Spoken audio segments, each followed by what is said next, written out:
बहनों और भाइयों, नेताजी सुभाष चंद्र बोस भारत की आजादी का एक ऐसा नाम है जिस नाम के माध्यम से उनके विराट व्यक्तित्व और कृतित्व हर एक भारतीय के सामने अपने आप आता हुआ दिखाई देता है। हर भारतीय इस बात के प्रति जब भी हम नेताजी सुभाष चंद्र बोस का नाम लेते हैं, हर भारतीय के मन में श्रद्धा और सम्मान के साथ ही ओज, तेज और किसी भी विपरीत से विपरीत परिस्थिति में भी देशद्रोही और देश विरोधी तत्वों के सामने न झुकने का एक दृढ़ संकल्प हम सबको दिखाई देता है। नेताजी सुभाष चंद्र बोस 1897 में कटक में जन्म होता है। एक प्रतिष्ठित अधिवक्ता परिवार में जन्म लेने और बचपन में ही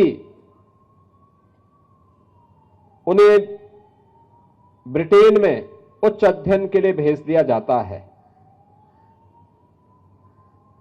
आईसीएस की परीक्षा में सर्वोच्च स्थान प्राप्त होने के बाद भी उन्होंने अंग्रेजों की चाकरी करने से इनकार किया था और भारत के स्वाधीनता आंदोलन में कूद पड़े थे। भारत का स्वाधीनता आंदोलन यह वह कालखंड है जब गांधी जी के नेतृत्व में पूरा देश इस आंदोलन को एक नई दिशा देने की ओर अग्रसर था। उन स्थितियों में भारत के क्रांतिकारियों के सिरमौर के रूप में नेताजी सुभाष चंद्र बोस ने इस आजादी की लड़ाई को एक नई दिशा दी थी।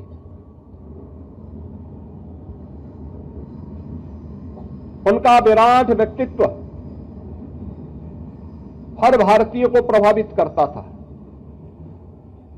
भारत के अंदर हो या भारत के बाहर, उन्होंने भारत की आजादी के लिए जो योगदान किया,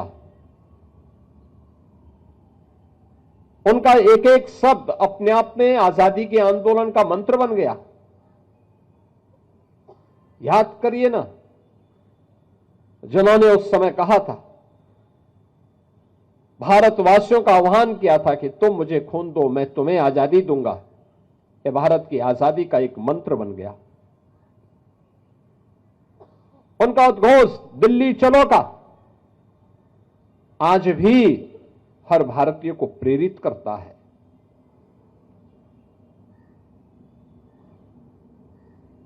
कदम कदम बढ़ाए जा, खुशी के गीत गाए जा। आज भी भारतीय सेना के रिक्रूट, कमीशन प्राप्त अधिकारी अपने दीक्षांत समारोह में बड़े शान के साथ हर भारत का सैनिक इस गीत को आज भी गाता है। यह भी नेताजी सुभाष चंद्र बोस की देन है।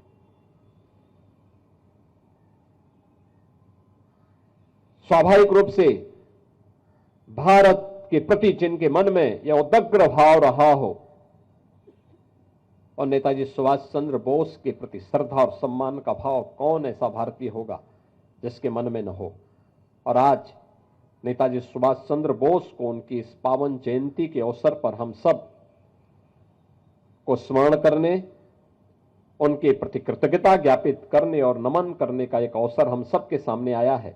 मैं आज के इस अवसर पर नेताजी सुभाष चंद्र बोस के योगदान के प्रति कृतज्ञता ज्ञापित करते हुए प्रदेशवासियों की ओर से आजादी के आंदोलन को उनके द्वारा दी गई जो दिशा थी, भारत में रह करके, भारत के बाहर रह करके भी उन्होंने जो योगदान दिया, जर्मनी में, जापान में और दुनिया के तमाम अन्य देशों में जाकर के जो नेतृत्व प्रदान किया, वह हर भारतीय के लिए स्मरणीय है। मैं इस अवसर पर उनकी श्री चरणों में एक बार फिर से प्रदेश सरकार और प्रदेश की जनता की ओर से नमन करते हुए अपनी वाणी को विराम देता हूं। धन्यवाद। जय हिंद।